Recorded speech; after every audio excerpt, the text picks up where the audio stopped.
Hey, I'm Pera Perez, artist of Spider-Woman. And I'm Carla Pacheco, writer of Spider-Woman. You're listening To Know Her is to Fear Her. The Spider-Woman podcast. Hi, Jessica. Who the hell are you? The woman who's going to save your life.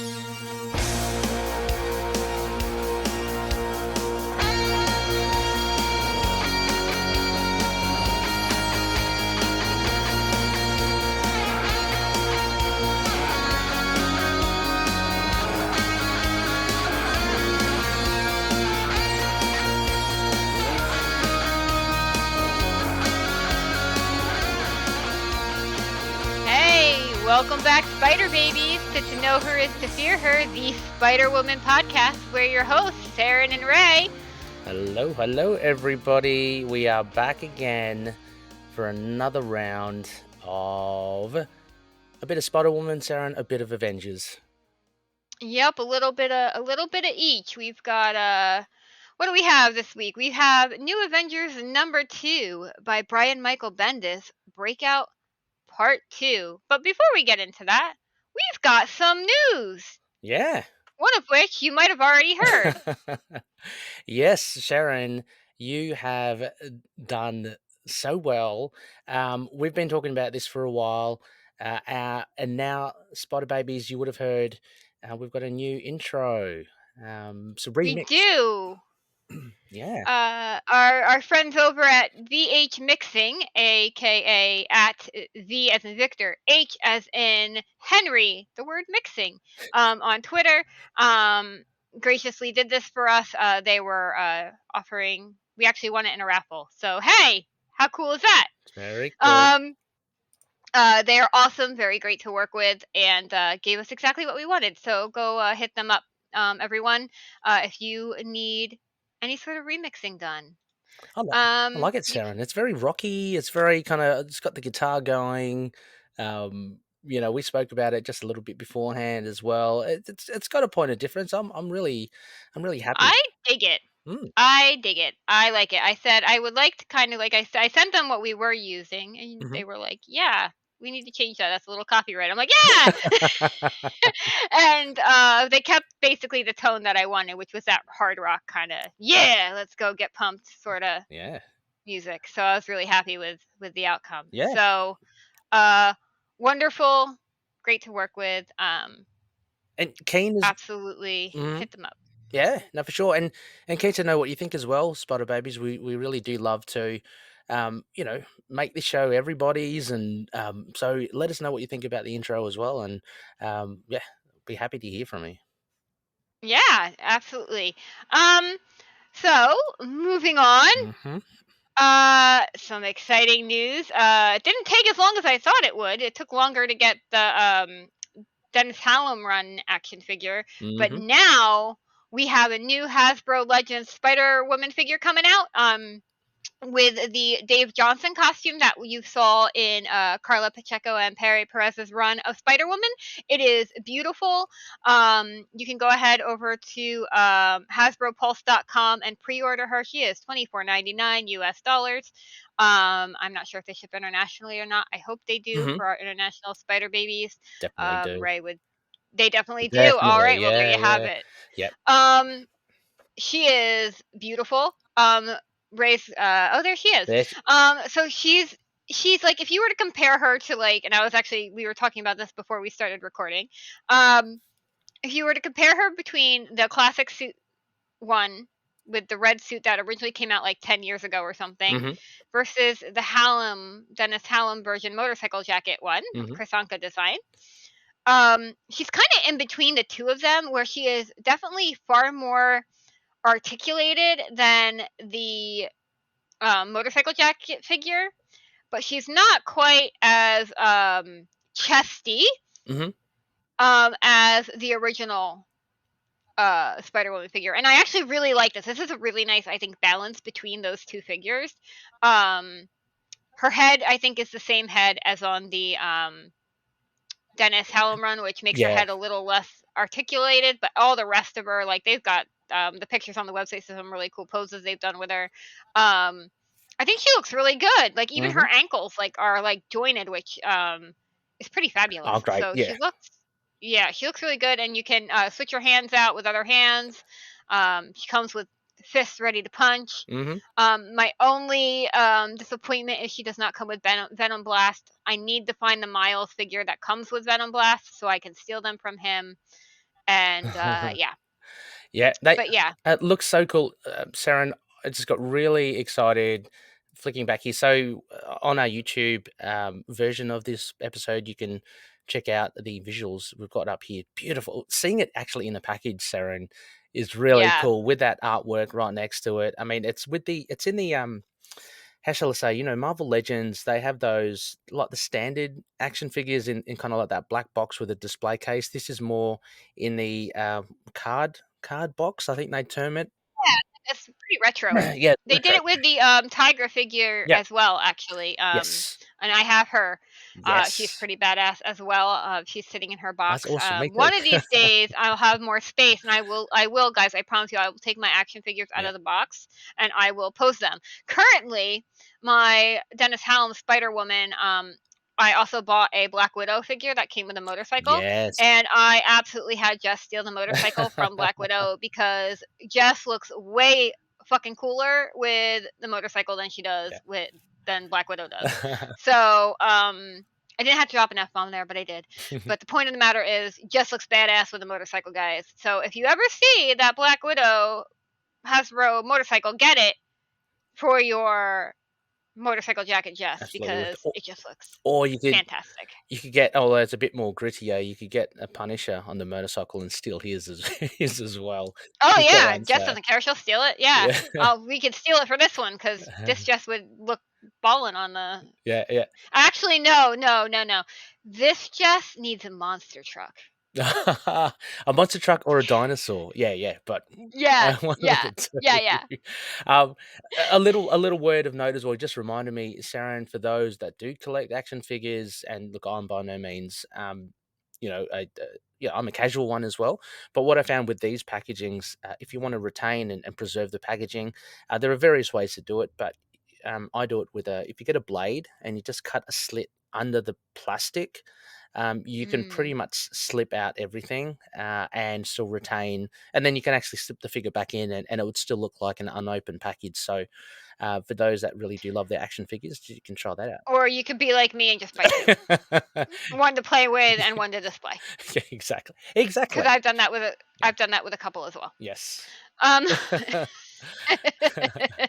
But maybe my Hallam just. Oh, I love that. The only thing is, I'm a little not concerned, but just wary of her sunnies on there because they look like they might come off.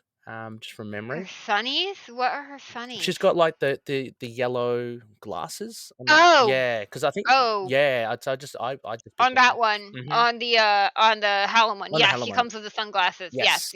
Yeah. They do come off, and you can take them off. Oh, they do come off. Okay. Oh. They do. Yeah, you can take them off. They are removable. Oh God. No, I never knew. And no, mine stay on. I have not touched them, but they are. Yeah, you can take them off. I'm just afraid once you take them off, you'll lose them, right? And so I don't. Yeah, that's what I'm afraid of too. So. Just with these accessories as well, just some other things. I love the red detailing on the bottom of her feet. For this costume looks really cool, and this pose here in particular, I really love. You can change the hands, but I love the fact that you have the one open hand, one closed hand, and she just looks so kick-ass in this. So. Yeah. Do we know if she's got the triangle on the back of her legs? Do you know if they put that on there? Does it show at the back? Do we know? Yeah, they do. It is. It's in that picture right there. You I can can see just them. see it. Yes. Wow. Great. Awesome. Very cool. That's so cool. Good attention. Very cool. I'm very excited. So, again, she's up for pre-order, $24.99 US from HasbroPulse.com. If you buy her, they will continue to make more Spider-Woman merchandise, so make sure you do. And as a reminder, speaking of Spider-Woman action figures, there is a tiny little 3-inch one you can pre-order over on Entertainment Earth. That's right. If Jessica in the classic costume, Entertainment Earth does ship internationally. They are expensive to ship from them, so they have it all spelled out on their website. So I would recommend putting together like a handy size order from them. If you're a Critical Role fan, you can order the new Bell Cells Critical Role puzzle along with your Spider-Woman figure, and that can start your order to make it more worth it to ship to you if you are living in another country. I just want to also say as well, Seren, just on top of that, for the Aussie Spider Baby listeners as well. I mean, because as Seren, you say, shipping is very expensive, but a big shout out to Pop Culture. That's ending in an A, popculture.com.au and zing.com.au. Even actually Zavi, Zavi. Go check out their websites. You can pre-order stuff there, and you don't have to pay $60 for shipping from the US. So there are some options for down under and UK fans as well. There you go. Mm. So Ray. Oh, yeah. How's Marvel Champions going for you? Seren, again, did I create a monster? You have, you're talking about Critical Role and how you're loving that, and you've fallen into a rabbit hole. I've fallen deep into a rabbit hole with Marvel Champions. I love it. I haven't even played Jess yet. I can't wait to play Jess. I'm playing with the core set at the moment. I'm pimping my game already. I've got the game. So I posted up on Discord. I got the Spider-Woman game mat, but I managed to score the official big Marvel Champions game mat with it's got the designated spots for encounter deck and encounter discard. Oh, did I miss that? I didn't. Did you post that in the Discord too? I missed it. I'm sorry. Oh no, I don't think I did actually. But I just we have a Discord, guys. If you're a patron, you can get a link to it. Oh yes, definitely. It's a lot of good chat there, a lot of great Spider Babies. But yes, Aaron, I'm diving deep. I'm already trying my first go at deck building. But I've just got to finalize my storage for the cards until I can catalog everything properly. Spider Babies, for those that don't know, it's a deck building game, but I think these games really play towards people's love for categorizing and cataloging stuff. I don't know if that's the same case with you, Seren, but I love the fact that you can I haven't really played it yet. I haven't, but I haven't sat down to play it yet. If you do play it, just let me know once you do. I think you're gonna fall in deep as well. It's just such a good game. I can't stop talking about it with other people, even people that don't even want to hear about it. I just tell them. No, there are. I think you can get like card sleeves. They used to have card sleeves with Spider-Woman on them. Like I know I showed you the other mouse pad you could get. They're not the mouse pad, but the other game pad you could get for Jess. And they have ones that match that. You could probably find them on eBay now because I think they're discontinued. But there are a lot of for anyone that's the key part of Jessica's deck, from what it sounds like, from what I've read. Because I still read the Marvel Champions trading card game Reddit. The key with Jess is that her whole thing is about deck building. Like, yes, you have deck building, but she's like very versatile in the way you can build decks with her, more than a lot of other characters. Well, yes. So because so if people will just indulge my geekdom here for a second. No, do it, bud. Go for it. So in this game, you have 4 aspects. You have protection, justice, leadership, and aggression. And typically for a hero, you pick one aspect. That's compulsory. It's mandatory when you pick your decks. With Jess, it's very interesting. You're allowed to actually pick 2 aspects. So she immediately becomes more versatile. She has a lot more range. Each hero comes with, again, a standard 15 cards, which unique to that character, so you can't not use them. You have to put 15 out of your 40 or 50 card deck. You have to pick that. But then you have to pick an aspect. But I love that idea that Jess, you can pick 2 aspects. So so that just blows my mind already. So I can't wait to try and use her. And then on top of that, with your deck building, you can customize it. So I'll try a version with her with 2 other aspects. I think she's got Justice, and I think she's got aggression in Justice. But I might Yeah. try her with leadership, or I might try Yeah, her. I've heard her Justice with leadership and Justice with protection for her are really good, is what I've heard. Yeah, but There's apparently some broken build out there that you can keep the Agent Coulson card in play the whole time, really, which really, okay. yeah, like there's like the way it works is you keep him in play the whole time. I don't know how viable that is anymore, but there was a whole thing to that. But yeah, It's really great, and I apologize to your wife. she's so understanding. Like she knows now that I just kind of I disappeared. Like I play late in the evenings. It's the only time I can play. But I played Captain Marvel last night, Seren. I played Carol up against Claw, and I've been trying to beat Claw for ages. A bit of a long story there. I was playing the game wrong, so I found out where I went wrong. I've actually got to include these cards in Claw's deck. So I've finally got that proper. I think one game it was a long game, Sharon. It was over 1.5 hours. I was trying to beat him. I lost in the end, but it's all a learning experience. But it's Yeah. so satisfying. Yeah, it's just a really good game. I don't know. So I've never deck built. I've never played a deck building game before. I think I'm a total convert now, Sharon. So so you have created a monster. Yeah, it's so fun. Whoops, it's all my fault. If when Ray starts another podcast about Marvel Champions, it's my fault, guys. I will happily accept the blame for this. I'm also happy to hear, sorry, Spider Babies, if you do play Marvel Champions, please hit us up. As you can tell, I can talk for hours. Seren, we both love the games, so let us know if you do. I like reading about the game. I'm one of those gamers that like I will play games, but like I also love to watch people play games. Me so too. like I could probably watch you. Like if you were to like stream your game, I would probably watch it. Well, I have been watching on YouTube a lot of these gamers play it, and it's really fun, and it's educational, if that's the right word. You can learn what they do, and I do listen to a podcast about it already. I'll shout out Marvel Champions Monthly, fantastic show. There you can learn a lot too. They know their shizzle. Good to know. So one last bit of news, I guess, before we roll into our issue here. Sad news. Kelly Thompson, who has been keeping Jess alive in the comics in the happy best way. I love how she writes Jess and Captain Marvel and how she portrays Carol and Jess's friendship. And that run is ending at issue 50, which I am not surprised, but I am very saddened to hear. But hell of a good run. What a great run. What a run. What a run. I am eyeing there's an omnibus that will come out later in the year for Kelly Thompson's run. I'm getting it. Yeah, I think I'm going to get it as well. It's if readers, or not readers, listeners and readers, if you haven't read or if you haven't heard Seren and I talk about Captain Marvel previously, then do yourself a favor. It's so cool.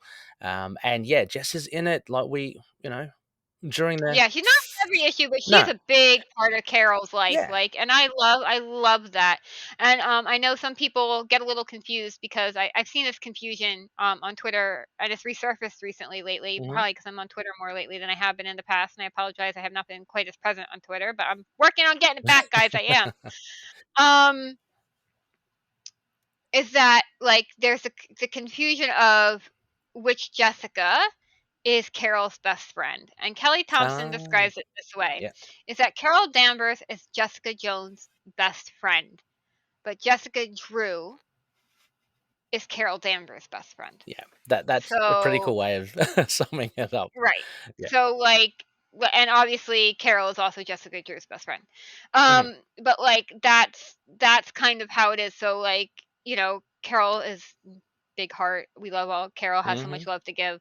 And so, that's just how it works. It just kind of.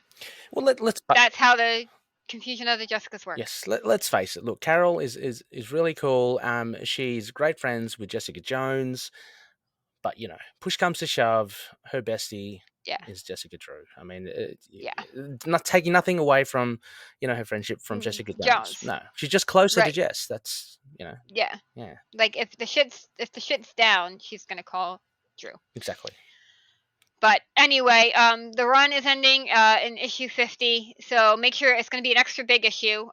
Make sure you get it from your LCS. Tell everyone how much you loved it. Give Kelly Thompson all the love on Twitter, because wow, what a hell of a run. Carol is not an easy character to write. And also as well, Kelly Thompson as well admitted that she's more of a like a street level writer. She found it a real challenge, an enjoyable challenge to write cosmic, Captain Marvel stuff. So full credit to Kelly Thompson. And look, it is sad, Seren, but at the same time, 50 issues in this day and age, that is a mammoth run. So, that is. It's a mammoth run, and it was an excellent run. Just so Yeah. many, just beat after beat after beat. Kelly Thompson's just one of my favorite comic writers me too. anyway. Yeah. Like, she is amazing. So I don't like Deadpool, guys, and Kelly Thompson got me to read Deadpool. So, And we have that's to. all I'm going to say about that. We have to, again, we've talked about it before. We have to find an excuse to get Kelly on the show somehow. Oh, I'm sure we could. I'm sure she'd love to have a chat with us. Yeah. I am still a little bit behind on Captain Marvel, so I got to catch up. So I would love to, but I would love to have her on. Me too. Just to talk about Carol and Jess and all the good stuff. Even though we're a Spider-Woman podcast, gotta talk about Carol all day. Well, maybe I can't remember off the top of my head, but in the lead up to the omnibus release, maybe we can try and get Kelly on just before it's released. And we still need to get Carla on. And Carla, we haven't forgotten. Carla, we haven't. We need to schedule. I need to poke you. Yes. I'm sorry I have failed you, but we need to get you and Para back on, and we will. I promise. Love to. Oh, need to. Yeah, that's a need. We still need to have. It's like been a year now, and we need to have the. We need to have the wrap. Isn't there also? It's not as fresh as it was, but Seren, didn't we also cover that thing with the return of Team Goat and there being Spider-Woman? Like that's perfect opportunity to get both Carla and Para back on. I think this is true. Yeah, I think. I don't know when it. Yeah, I don't know when it. Yeah, let's poke him. We'll poke him. All right. So, I guess without further ado, we are on a little of a crunch because I know people have places to be. No, let's try. So this is once again, because we've been talking for a while, New Avengers #2 by Brian Michael Bendis. Breakout Part 2, release date December 29th, 2004. God, almost 20 years ago already. It's crazy, isn't it? My God. Cover date February 2005. Again, writers Brian Michael Bendis, penciler David Finch, inkers Danny Miki and Mark Morales. Color artist, it's our friend Frank D'Armata. Hey. Letters Richard Starking, Albert Deschesne. Editors Tom Brevoort, Nicole Wiley, Molly Lazer, and Andy Schmidt. And this is available, of course, in floppy format, the way it came out originally. You can still find it, I'm pretty sure, although a lot of people are snapping up the new Avengers stuff. More recently, with the Illuminati arriving in the Multiverse of Madness and Doctor Strange. So issue one of the later issues that become quite sought after. Also available on Marvel Unlimited. You can buy it digitally on the Marvel app or on Kindle or Comixology, and it has been featured in trade paperback form, hardcover format, and also in an omnibus. They're pretty hard to find. I think they're all out of print. Hopefully, I'd love to get, again, Sarah, and this is, my wallet is taking a hit. I'd love to get the omnibus of this new Avengers run, just because any runs that are quite special, or have some special place, I'd like to immortalize it on the shelf in a nice omnibus. So hopefully they'll reprint it soon. Want to just also talk about, while we have it on the screen as well, some covers. Only two. Well, there are three covers. The standard cover here featured by David Finch. There's also a newsstand edition. It looks pretty much the same as it. Seren, what do you reckon of this cover? Pretty cool? Yeah, it's all right. Not as memorable as like issue 1, of course. No. And some other ones.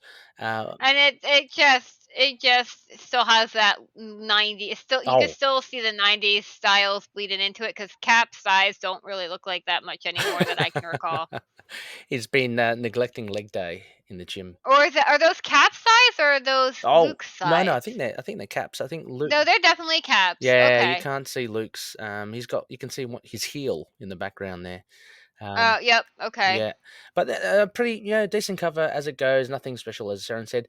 And we also have this cover by I like that one though. That was Trevor. pretty badass. Yeah, Trevor Hairsign of Sentry, who has a little bit more of a role in this issue, Seren. So that's pretty cool. There are also textless or virgin covers of these covers as well, so you can count them as variants too. Although I will say, I'm looking at his leg on his left leg on this one, and it just looks a bit weird. Yeah, seem right. there's a little bit of it. There's Yeah, a nice definition, but his knees become very small, right? Is that? Well, yeah, no, I'm looking at where his foot would be. Oh. It's not. It looks like a hoof almost. I don't know. Something's not right there. Well, maybe it is a hoof. I don't know. Who knows? He's got a very big buckle. I've never noticed that before. Sentry. He's got a huge buckle on his. Is it a buckle? Can you classify it as a buckle? It's like a wrestling. It's like a wrestling belt. It's a belt, yeah, like as a boxing or a wrestling belt. That's huge. Yeah. I'm sure they serve a purpose, but I don't know enough about either one of those. Why you would have a big one like that? Just who knows? It's all about all about the bling. And so for listeners who don't know what we'll do, we'll go through a synopsis again. Thank you, Wiki. Or maybe no thank you, depending on how good it's written. And then Seren and I will get into... we vet them before we... no, exactly. I know. Yeah, as if we're that prepared. So let's just hope it goes okay. And then Seren and I were just going to talk about the issue, most likely honing in on Jessica's involvement, although, there's some fun other stuff in here as well. And we'll cap this off with a spider score. So, dun, dun, dun. Dun, dun, dun, dun. Let me just chuck that on there. So, Seren, if you'd be so kind, I've got here red and black, just like the Dave Johnson costume. Oh, for the Wiki. How thematic. Yes. Written by Wiki. Okay, here we go.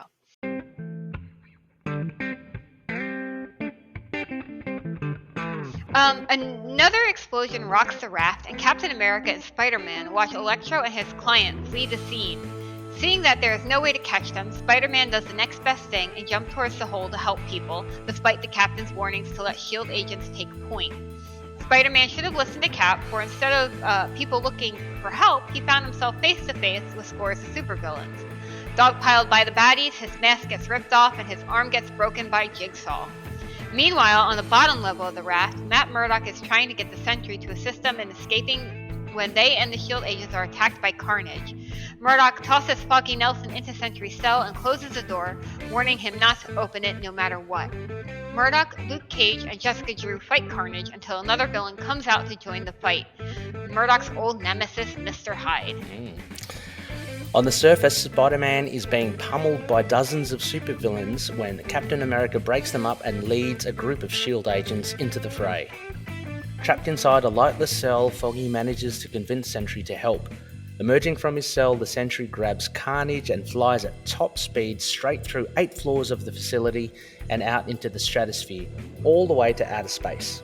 Once there, he proceeds to act as judge, jury, and executioner to Cletus Cassidy and tears Carnage in half.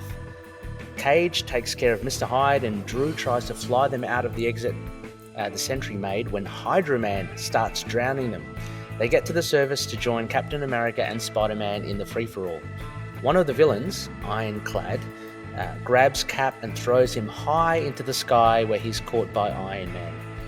Cage is confronted by the Purple Man, who tells him to kill the other heroes, then himself. Oh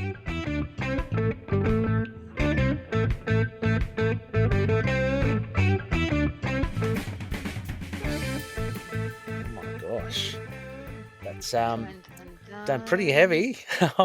Yeah. But there's a lot there, Seren, and the synopsis reminded me of we get a fair few villains which were pretty good. Not just, extras and backdrops, but a few of them feature here, which is pretty cool. I think truly the only ones I really recognized, because I'm that much of a peon in my things that I fixate on the characters I like and not anyone else.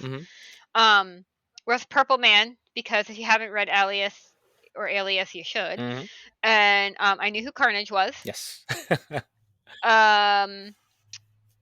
And obviously Hyde? Electro, and like I barely remember. Oh. No. Okay. Hydra Man? I live under a rock, dude. Hydra Man, I feel like I've seen him somewhere, but I don't know where. He's underutilized. I love Hydra Man, Maury Bench, Spider-Man, a villain. I just love his power. I would love to see Hydra Man go up against like Crystal and just have her like just like a puppet on the turn string. him into a right, exactly. Yeah. Like I think that would be really cool. Oh, really quick to backtrack on news. Yep. Mark Brooks did a poll about which superhero he's going to draw in the X-Men Gala attire, and what? He was evil, and he had Jess and Crystal on the same poll, and he had to make me choose between my two most favorite. Because look, I love Carol, you guys, but Jess and Crystal are my top two, and Carol is number 3. But he had to make me choose between my girl Jess and my girl Crystal, and I chose Jess. Yes. But Crystal still won. Oh no. Well, actually, no, I won't lie, because I have 2 Twitter accounts. So on one I did pick Crystal, and the other I voted Jess. I'm sorry, guys. So you negated yourself, like, you know. I did. Yeah. I did negate myself, but that's okay. I love them both, and I know eventually we will get Mark, because Mark Brooks' Medusa, she was great.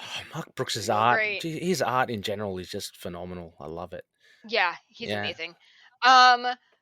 But yeah, so he pitted our my girls against each other, and I was sad. But Crystal won by a lot. Like actually here's the thing. He did Carnage, Crystal, Namor, and Jess in the poll. Okay. Oh, Namor would be cool too. Jess came in third. Jess beat Carnage, so that was good. Namor did not win by too big of a gap. Like he didn't beat Jess by too much. Okay. Maybe 1% or 2. Crystal fucking swept it up. Wow.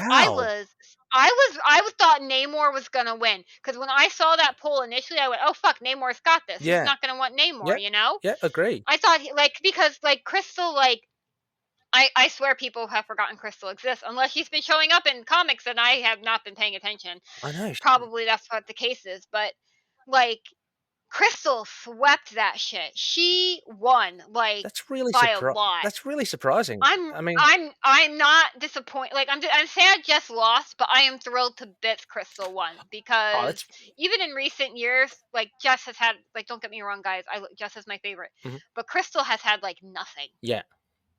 Yeah. Compared to even Jess, do you know what I'm saying? So, absolutely. Which is why this is even more surprising. I'm surprised that Crystal got up. I mean, she's great. The final percentages was Carnage at 17.2%, Crystal at 38.7%, Namor at 23.6%, and Jess at 20.5%. Okay. Wow. Carnage is a strange one, but yeah. Yeah, Crystal won by a lot. Yeah, great. That's fucking fantastic, but also I'm very fucking surprised. Anyway, back to our comic. I got distracted. No, absolutely. Yeah, so all these villains. I guess we were talking about. I found it great to see the likes of them. You had Bendis doing it's kind of cinematic, you know.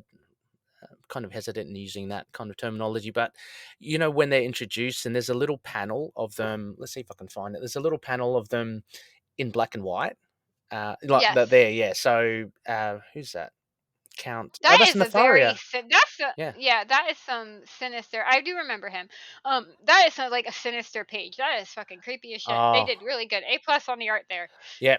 What do you think overall? Seren, this issue was this a good follow up to issue 1, or how did you find the pacing? I think so. Yeah. I mean, it was. I mean, you expect it. If this had not been a big huge fight scene, that's basically all this issue is, guys. It's a big huge fight scene, and I was going in fully expecting a big huge fight scene, and I got it. So I was very happy with that. So yeah, me too. That last panel hurts a lot. I feel that. I feel that crack. Yeah. Oh yeah. Oh yes. Yeah. When Spider-Man gets his arm broken, literally by Jigsaw. I love the diverse variety of villains. I guess this is what you can do. It's a bit of a play here from Bendis, because they're in the raft, right? So you can choose whoever, like random ones. We've got the likes of Jigsaw, as we've said, Hydra Man, Purple Man. There's even, I didn't recognize it as Ironclad, but Ironclad from the UFOs hurls Captain America all the way over yonder. But yeah, no, I enjoyed it as well. We get a bit more of Sentry.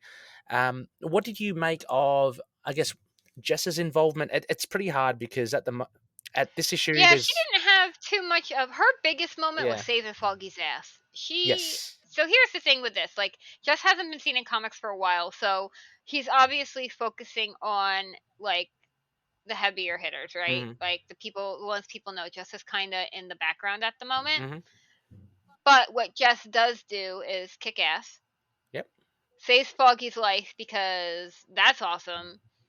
And yeah, she has some good banter, I think, a little bit too at the end. But this was really more of a Sentry issue, I yeah, think, because he gets out of the thing and he also kicks ass. yeah. But yeah, this was definitely just, there's really not much to talk about, truth be told, for Jess, because other than the fact that she, honestly, I really do like her and Murdoch's. Like, they got some good banter. Yeah. We like, truly, these issues really is what I live for them, is the Murdoch and Jessica Drew, somewhat like how they talk to each other sometimes. Mhm. So I really think that is a duo that we need to see more of in comics. That'd be great. So we should probably push for that, They've because never been together, right? not really, No. no. They've never done anything. Like, Jess has mentioned him from time to time in the comics, like his I'm Not Daredevil parties and whatever. Mhm. But that's about it. So they know they know each other. They know Yep. who each other is, but we've never actually seen them team up. And I think they would be such a fantastic team. Well, yeah, I think they would, and they'd be hilarious. And also, there's that one cover we got for Daredevil Yes. that is Jess and Daredevil, and they look so good Swinging it, together, guys. yeah. They look so good together. Well, I also kind of ship it. yeah. So, you know. I mean, well, I think Daredevil's one of the few heroes as well that Jess, has immediate respect for. You know what I mean? Yeah. She Actually, when you think about it, their powers are pretty similar, except, obviously she's got the pheromones and the she can see. Yep. But like the hearing, she can hear well. Yes, and exactly. yeah, so some of that, they have some that hypersensory. They kind of both Yeah. have a little bit in common. Yeah. And I think in this issue, I mean, I guess the limit of Jess's thing is, she's part of the big ensemble, but I can tell. I think Bendis still has, he's not totally letting her fade in the background. We get, like, in this page here, showcase, just a really not arbitrary, but a very kind of just random use of her powers to light up. Using her venom Right. blast. We see her saying that I'll fly us out of here as well, and and her taking on Carnage. So she's one of her along with Daredevil and Luke Cage. She's more than capable, but Bendis doesn't totally ignore And her. No, he doesn't. He does not. And here's the other thing too, because this is clue number 1 that something ain't right with her. She can fly. She was never able to fly before. Yeah, well, she kind of doesn't. Clue number 1. Yeah, she kind of keeps it a little bit vague, but you're right. Because doesn't she say, doesn't she say I can kind of fly or something? Let me just fast forward here, sorry. Here, coming soon. Go back up. Go back up. Gotta go back up. Back up there. Yeah, no, one down. One down. That's it. That one? Yeah. Yeah, because that's where she takes him out. You can see her, she rockets out of the water. Oh, there. yeah. That's it. Oh, yeah, that's it. Yeah, exactly. She mentioned something just beforehand, though. Mr. Nelson, hold on, I can fly a little. I'm going to get you. Okay, and Foggy goes a little. So I think, it's ambiguous enough for Spider-Woman fans to kind of like raise a flag. Know what's coming. Yeah, but for a normal person to be like, okay, yeah, I've seen her in the air. Like, she can kind of fly. Right. So yeah, I think it's a nice little clue there from Bendis. Right. And also, too, I think he's kind of downplaying Jess a little bit. Because I don't know if granted, I wasn't in the comics at this point, so I don't know what it was like, and I could probably Google it, and I probably should Google it.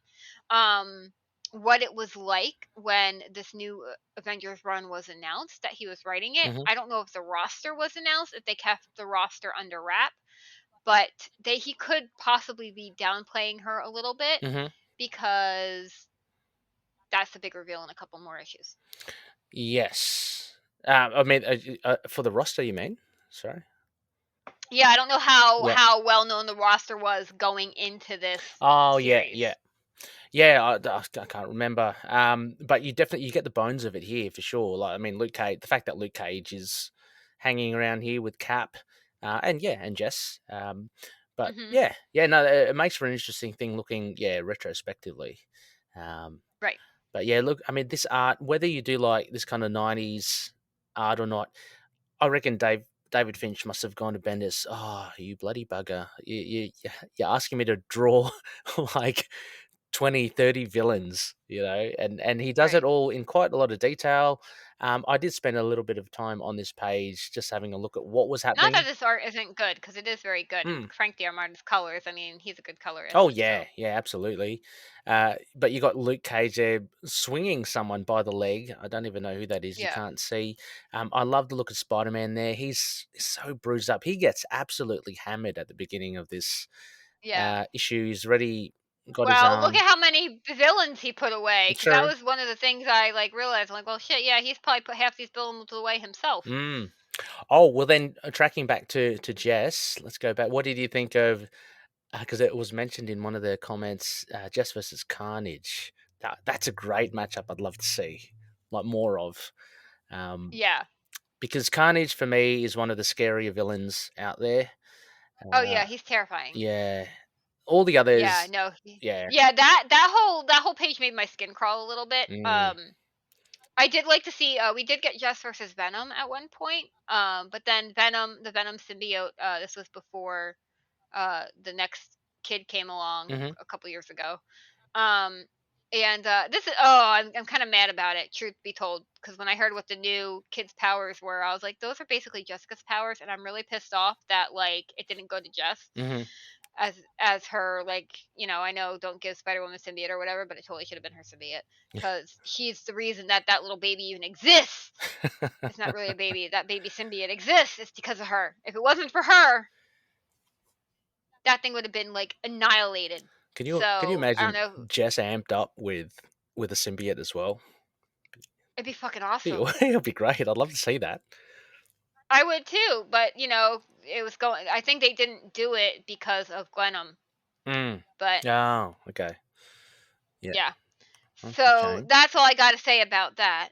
Um, but yeah, I think Carnage of all of them, yes, I agree, is terrifying. hmm I don't like Venom very much, and the only reason I read those Venom issues was because of just being in them. hmm But yeah, Carnage is fucking scary, dudes. I don't He's like him. good. He meets a demise here. Not that I don't think it would. Not that I think it would kill him, but yeah, Sentry just. There's a nice little sequence here. It's kind of like a return. Well, I guess when Matt shoves Foggy into the cell, I guess you're meant to Hmm. be. There's meant to be a bit of tension, right? Because you don't know what Sentry's going to do. I thought it was actually a bit of a risk for Matt to do that, um, but because Sentry been almost like catatonic, like just in his cell, and he's obviously got a lot of trouble internally. But it said in the wiki as well that Foggy convinces him to come out. I'm not sure if he does. So I think He does. well He he does does. plead. He Foggy. does plead to him. Yeah. So I think that's what did it, because here's the Okay. thing, guys. Foggy Nelson is actually a superhero and does not get enough credit on it. So yeah. that's all I'm gonna say about that. Yeah. Foggy is fucking amazing. But I think, yes, I do think Foggy absolutely did convince him to come out. Foggy said the exact right thing hmm and convinced him. Before this, I do like to say that the watching Carnage try to eat Luke Cage and fail was pretty funny. That was Yes. really good. Oh yeah. It was. Um. Yeah, I can't. Oh, let me see. Yeah, because Cage Yeah. is Yeah. going. I've got unbreakable skin. He's just trying to. Yeah. Oh, there it is. Yeah, it's called Yeah. unbreakable skin. You beep. So Yeah. that Yeah. that's really cool because there's Carnage at this stage. He's got some sort of vampiric. He feeds off the energy. He doesn't usually do that. Right. Um, Right. so something happened there. And Sorry, yeah. And that, nope, that's right. You see just zap him there. zapped him. Yeah, good. I want to see more of that. I mean, I want to see anyway, we'll get to that later with Jess. We'll get more of that. Mr. Hyde, which is he tends to turn up here and there as well. Drawn Yeah. absolutely menacingly here is by David Finch. I hate to say it, I don't like rate him too much as a villain, but against Matt, he's obviously he's super strong, but he's not. I Mhm. don't think he's as strong as Luke Cage. Even he's not that strong. And if you to look at the Marvel Handbook, it's all Yeah. very. Anyway, that's just picking at things. Then you get a whole heap of villains here, Saren. I'm sorry, I don't know them. Reckon. Yeah, I don't know them all either, but Yeah. they're all Reckon.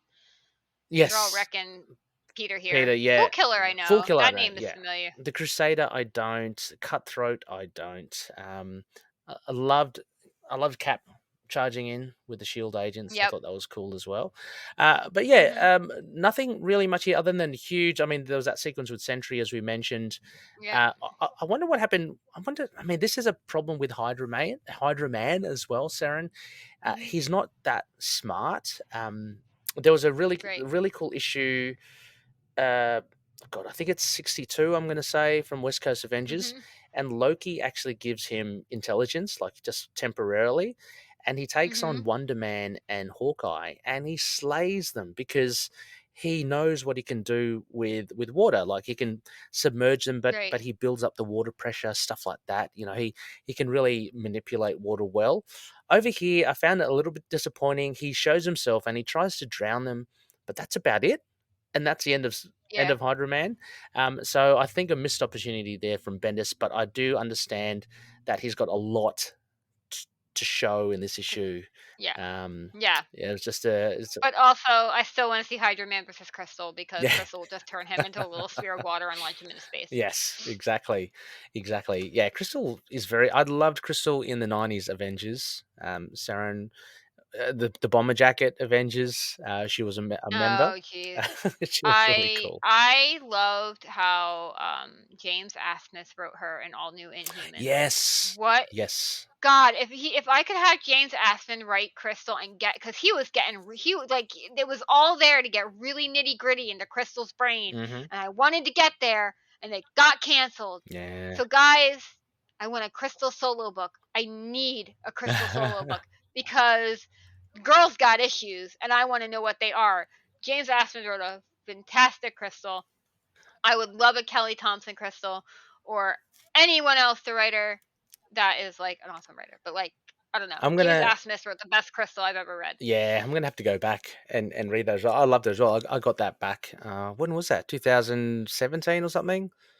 Something like that. 15, 2015. Wow. Okay. Jeez. Mm-hmm. Gosh, Really good time series. flies. Really good A series. very good But no one series. liked it because everyone's like, because the X-Men had 10 books to the Inhumans 8 books, and Mm. God, that was terrible.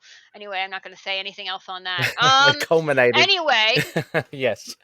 oh, this bastard, Yes. Purple Man. The last Sorry. page. So people listening to the podcast are like, what? What's Saren? Yeah. Yes. Sorry, I'm watching you scroll as I'm Yes. talking about Crystal. Yeah. So we're very ADD tonight, guys. Sorry. But there's not much to talk about. No. Jess, it's just this issue. Hmm. You knew going in it was just going to be one giant fight scene of baddies Yeah. versus of the rogues gallery of various heroes. Yeah. Is really And what it comes down to. exactly. Um If it didn't do this, like after issue 1, I would be disappointed. So it's yeah. hitting the mark. I mean, it had to happen because it's a huge breakout. So you want to see them Yeah. trying to break out. Right. So yeah. Right.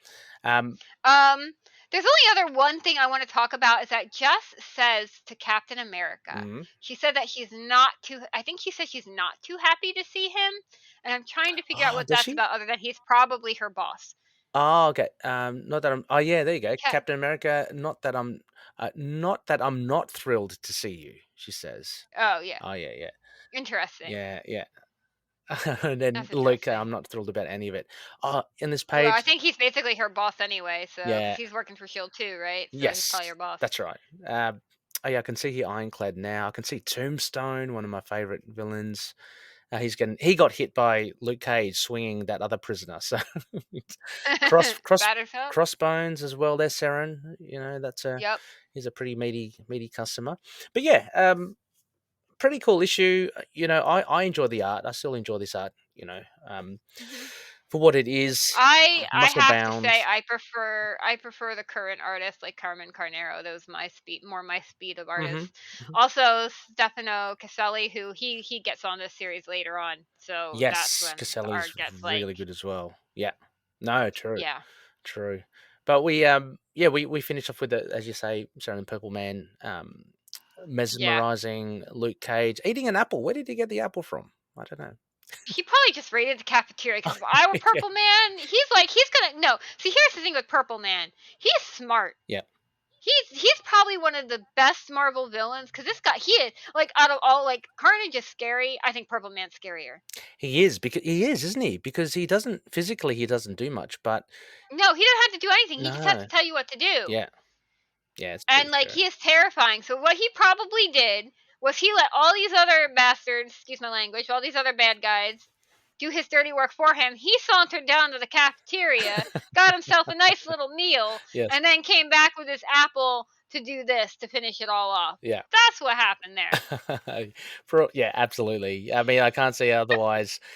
He's looking pretty smug. I mean, Purple Man is the master of looking smug. That's his thing. Yeah. He is a scary villain. He is the scary villain. And even scarier to have someone like Luke Cage under his thumb. Can't wait. Can't wait to see what happens next. Be good. Yeah, I actually read a really good fan fiction with him as the main back. Oh, it was really good. It was like a whole bunch of S.H.I.E.L.D. agents. It was like Mockingbird and Jess and Bobby Morse, and it was really good. Nice. It was really messed up. It's a really good fanfic. If you can find it, you should read it. It's really good. Cool. Okay, lovely. Love to. Love to. Expand. I like to read fan fiction, guys. Yeah, fan fiction. There's nothing wrong with it. Yeah, nothing wrong with it at all. Yeah. Speaking of this one though, Seren, what would you give this Spider? I mean, I just give it a 4. I mean, it's 4, basically there's not really. Yeah, I mean, I like the art, I like everything, but it's just a big fight scene. Yeah. So, I mean, it does what it needs to do, but it gets the Avengers back together. But Yeah. It's. I feel actually, I put in 3.5 as well, but I did give 4 to issue 1. Yeah, I might have to give it on par. I enjoy this, I think, a lot more than issue 1. I did. It's fun. It's a fun fight scene. Like, I enjoyed it. Like, it's fun. It's a fun fight scene, but it's fun, a giant fight scene. Yeah, exactly. It's a who's who of the Marvel Rogues Gallery. Yeah, I mean, you could argue the fact that it doesn't give you, as a reader, that much satisfaction because there's not really too much to dig into. There's a nice little speech by Foggy. Right. And there's and there's that delicious tension between Cap and Iron Man. Oh yeah, which only comes in towards the end. But other than that, as you say, Seren, it's mainly all action. So I mean, I love my action as well, but you got to balance that with feeling satisfied reading something. Right. But yeah, so I'll give it a 4 as well. I'll change it. I'll give it a 4 because I did enjoy it. I have to say. I know it doesn't make sense, but I enjoyed it a little bit more than issue 1, but I gave that 4, so I'll have to give this one a 4 too. Yeah. So, Spider Babies, let us know. We do have at least one person from Instagram, our friend Rustin Seren. He weighed in and said, Spider-Man has terrible luck. It certainly does. That's a Parker luck for you. Jess could totally beat Carnage. I would love to see that, as we've mentioned. Is Jess saying she can fly the first hint? She isn't who she says she is. Oh, look at that! Yeah, same brain. Absolutely, Rustin. I think that would peak. Same brain. Yeah, any Spider-Woman fan would be latching onto that. Like, I mean, that's a nice little juicy clue there. So well picked up, Rustin, and thank you so much for. Yep, same brain. I feel justified right now. So yeah, no, thank you for sending it in. I did put up the discussion thread relatively late, Seren. So I'm just glad that Rustin got in some thoughts there before we recorded. There's one other final bit, Seren. I don't know if you've got the prompt sheet there from Facebook, the Facebook page. It's some feedback from otherwise I can read it. I'm not on Facebook. Yes. Oh, no worries. But this was a response to our previous episode 38. and this is from Paco B. Garcia. So huge shout out to Paco because been really engaging with Paco in some discussions, and obviously a big Spider-Woman fan. So Paco says, hi. Great episode, and not only because I get a mention, I actually wanted to comment on something from your Twitter account. Here we go, Seren. This is for you. But my thoughts are likely to be a lot more rambling than even several tweets could contain, and threads are so hard, at least for me, to organize. Regarding the just announced Spider-Woman Marvel Legends figure in her most recent and temporary and mostly black costume, number one, hooray! I haven't been as excited by an action figure in a long time. I think you've heard now, Paco, Seren and I are both over the moon too with it. Can't wait. Two, but also, why make that figure? The right answer would be obviously to pay a more than deserved homage to one of Jessica Drew's best storylines ever. But as this, which is absolutely, I reckon, true. But as a series, it belonged to, but as the series it belonged to was cancelled months ago, it's highly unlikely that's the reason. So it's tinfoil hat time. I love it, Seren. You've got people doing tinfoil hats. Paco continues, I seem to remember Kelly Sue DeConnick talking about how she was ready to pay, or did actually pay, Jamie McKelvey to redesign Carol Danvers' costume, as a budget for her first series wasn't enough to allow for that change in the character's appearance. Yes, that's true. Yep, that's true. As far as I know, Jessica Drew stopped wearing this new 89% black costume because it'd been mostly disliked by her fans. I must admit, I much prefer her classic one, but now I can't separate her newer look from the fantastic story Carla and Pera told when she was wearing it, and I found I've grown quite fond of it. But whether it was used or not, Dave Johnson, Paco, you've got it here as well. But whether it was used or not, Dave Johnson had been paid for the redesign. I can't imagine he's a cheap artist. So maybe the action figure is a way for Marvel to get their money's worth?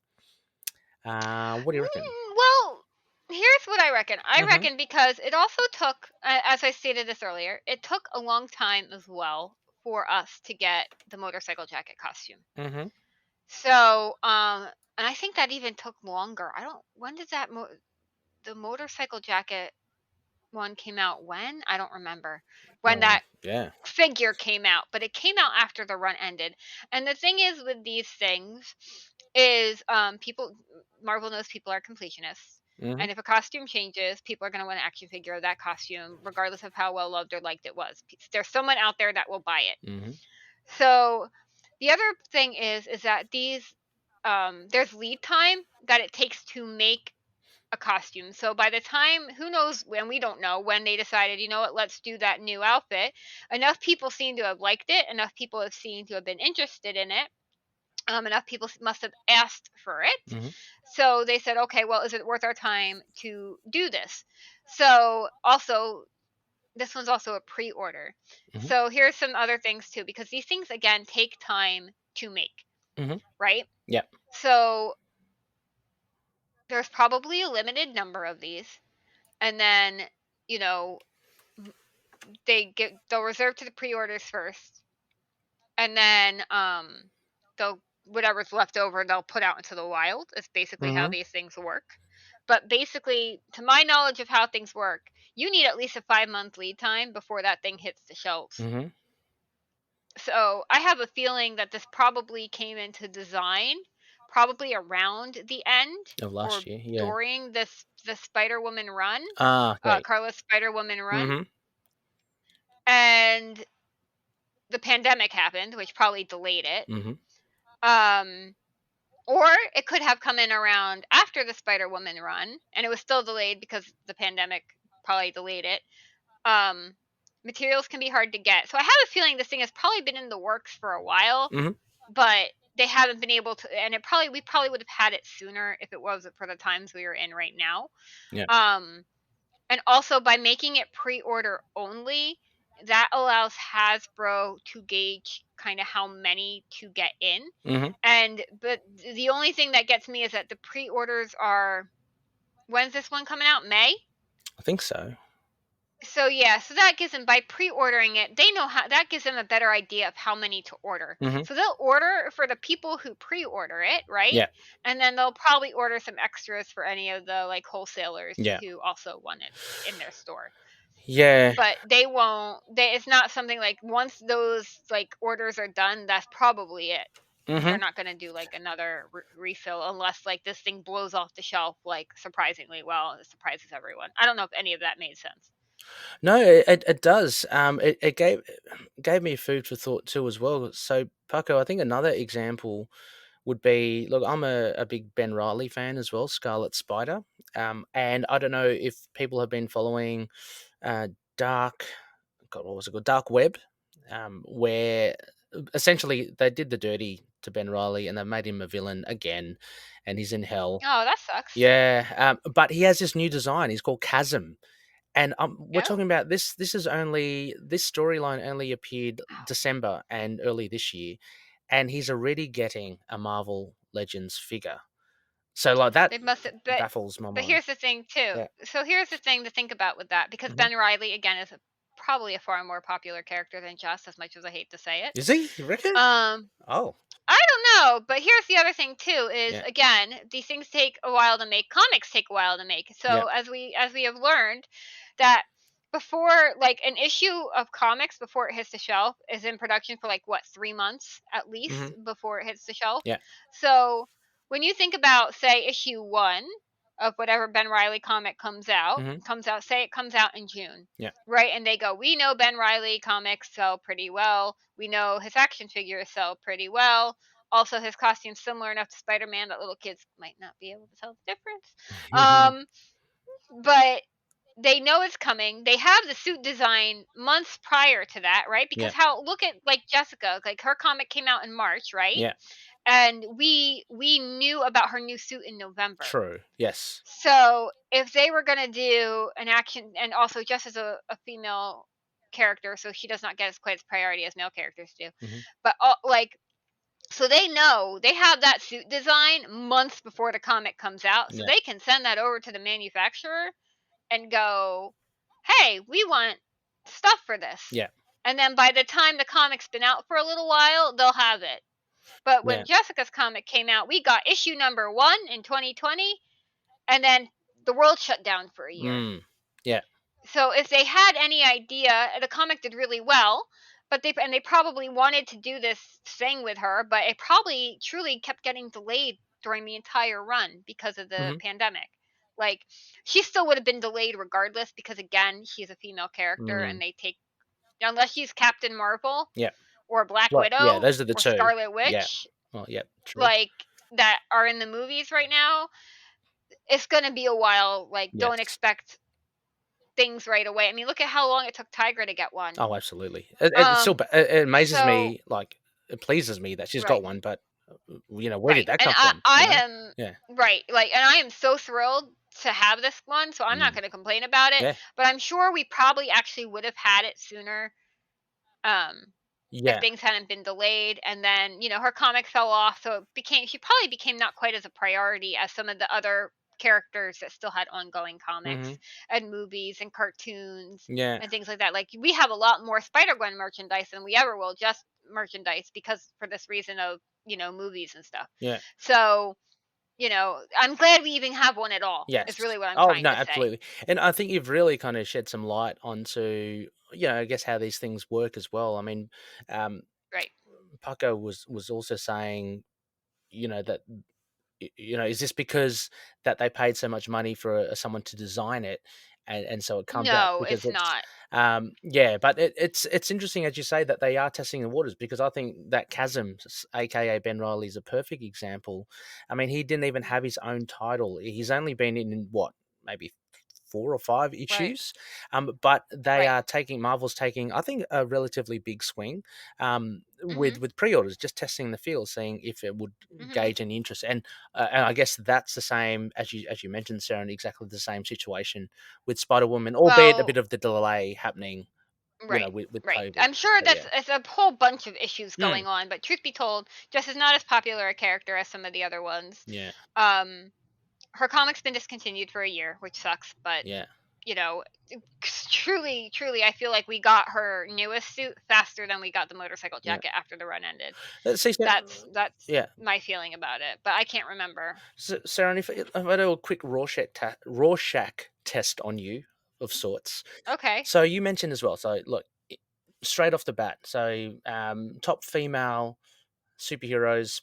Yep, Captain Marvel, Black Widow, Scarlet Witch definitely come to mind. Who would you say would fall underneath that? Yeah, I'd say Storm, but I see Oh yeah. Jessica Drew Storm. somewhere there, like somewhere. She's got to be in there. The top.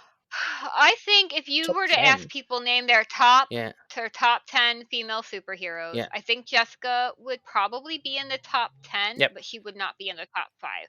No, I think people not are gonna right. Yeah. go Captain Marvel. Yep. They're gonna go Black Widow. Black They're gonna Widow. go Scarlet Witch. They're gonna go Invisible Woman. They're gonna Oh, yeah. go the Jessica Wasp. Jessica They're Jones. probably gonna go Jessica Jones, She-Hulk. Oh, She-Hulk. Yeah. Yeah, I reckon. And then Jess, and then it would be in the lower tier of that top 10. Yeah. I mean, but yeah, Yeah. it was just interesting because I know it's obviously biased, but I always see Jess. I'm also probably being biased. Yeah. Sorry, I'm interrupting you again. No. But I'm probably being biased putting Jess in the top 10, but I think she would be in a top 10 for a lot. If you said, if you told a Marvel Comics fan, name 10 female superheroes, she would be in the top 10. I would agree. Storm would probably be in the top 5. You might get, I mean, it's only for the comic savvy people, you might get Gwenpool, but Spider Gwen, she's rocketing up there, let's face it. Yeah, I don't know. I thought maybe a bit of bias, but I always think of, like, whenever I think of, Black Widow, Captain Marvel, then generally Jess is for me up there in the top 3 of the most. Oh yeah, me too. Of the most, like, neat, like, I mean, doing the whole Rorschach kind of give me them straight off your head. But yeah, that could be bias. Yeah. No. Yeah. Jess is my favorite by far. Then Crystal.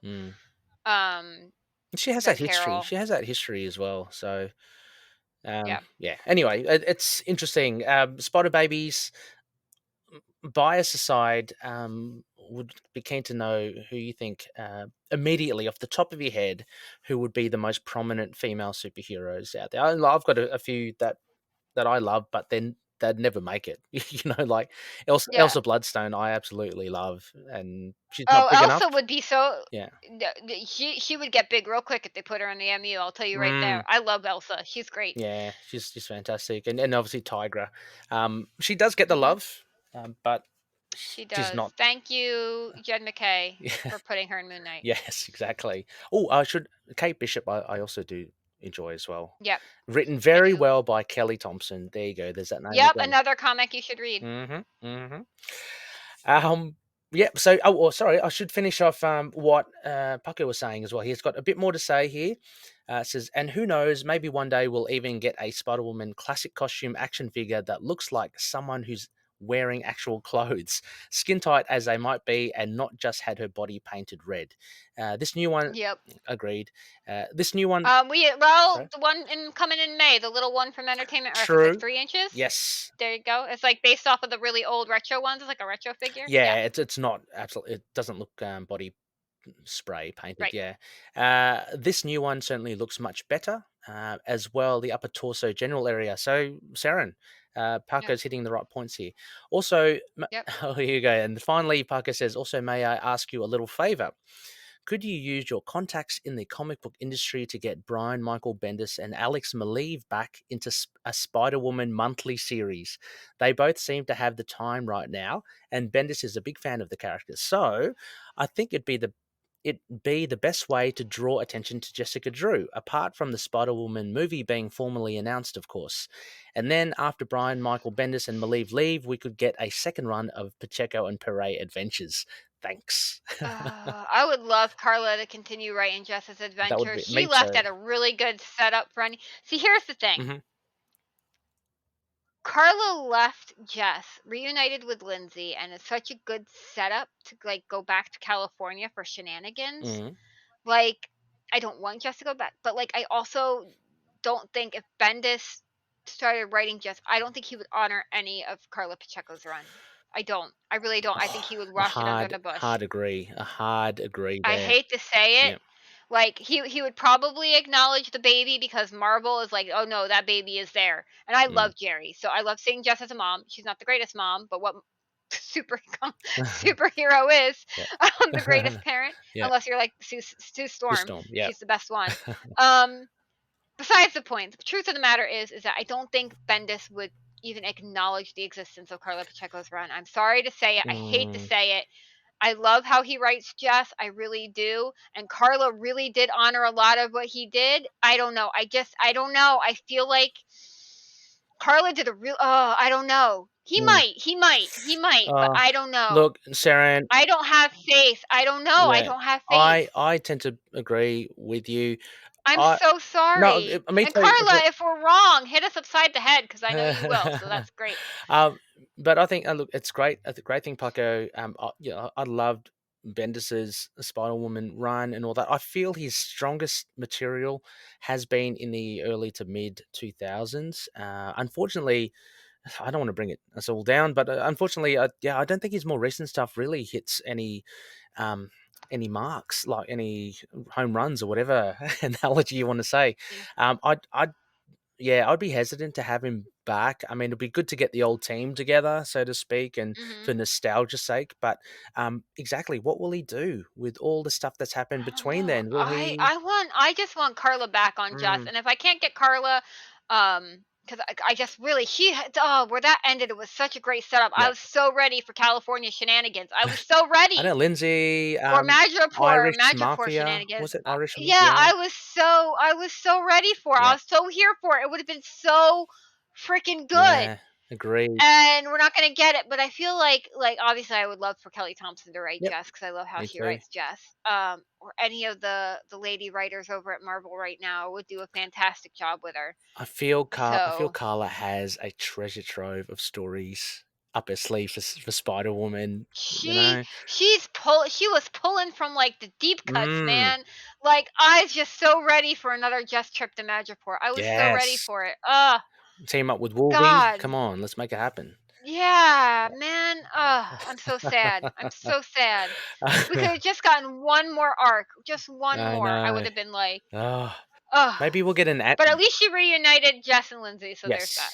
I mean, the other more reachable thing, maybe we can get an annual. An annual would be good. By Carla Pacheco Pere, and we can have some little stories that they would have told or stories on the side. I mean, that would be awesome. God, they're such a great team. I love them so much. I'm looking forward to their upcoming reunition. I gotta read that. Yes. It's gonna be so good. We've got to keep tabs on that as well. Spider Babies, we've got to post it up on our social media platforms when that comes out. I'm sure it's coming out soon. Please share the info if you have it as well. So, but again, thank you, Paco, for such awesome feedback. Love interacting. Spider Babies with all Spider Babies. Anyone that wants to chat and talk about Spider Woman or anything connected, new Avengers, let us know. We're always happy to chat. So. 100%. Yeah. Seren, before we go as well, a big thank you to our Spider patrons. Love to thank each and every one there. Miriam, Rustin, Eric, Jess, and Rick too. Thank you so much for your support. Seren and I were just talking about before we hit record about just how cool it is to have a community. And we love you. Yeah, and how much we love you guys. So thank you so much for all your support. We love doing this. Hopefully we can bring out more and more content for you as well.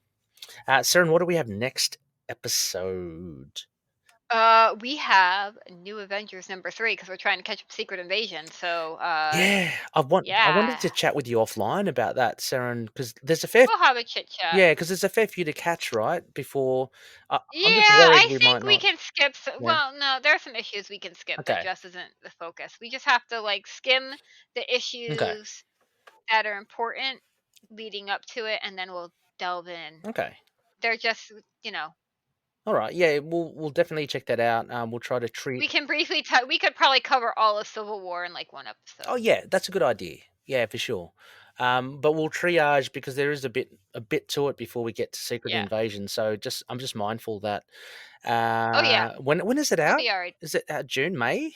June. June, Yeah, yeah. it's around baby time. Yeah, it's close. So, yeah. And we've got a fair few issues. So bear with us, Spider Babies. We'll let you know which issues or which arcs. And yeah, we'll definitely, hopefully, line it up with the upcoming TV show, which I'm very much looking forward to. Yes, me too. Yeah. All right. Well, I guess that's it. That's a wrap. But thank you, One That's a wrap. And until next time, to know her is to fear her. Yeah. Catch you later, everyone. Catch you later. If you'd like to contact us with your thoughts on Spider-Woman and her amazing series, you can drop us a line at spiderwomanpod@gmail.com. We are also on Facebook and Instagram. Just search for Spider-Woman Pod or To Know Her Is to Fear Her, a Spider-Woman podcast. Catch us on Twitter at Spider-Woman Daily or on Discord, Tumblr, and Podchaser. Look for all our links to our social platforms in the show notes. We are also proud members of The Collective, a supergroup of podcasters dedicated to covering all the characters and news in comics and beyond. Search for #TheCollectiveNet on Twitter to see the latest on all the shows, or click on the link provided in our episodes to give you a list of who's part of The Collective. Finally, please consider giving us a rating on either Apple Podcasts or Podchaser. Whether it be to sing your praises or give us pointers on how to improve the show, any ratings will help cast our web further and potentially reach out to more spider babies out there.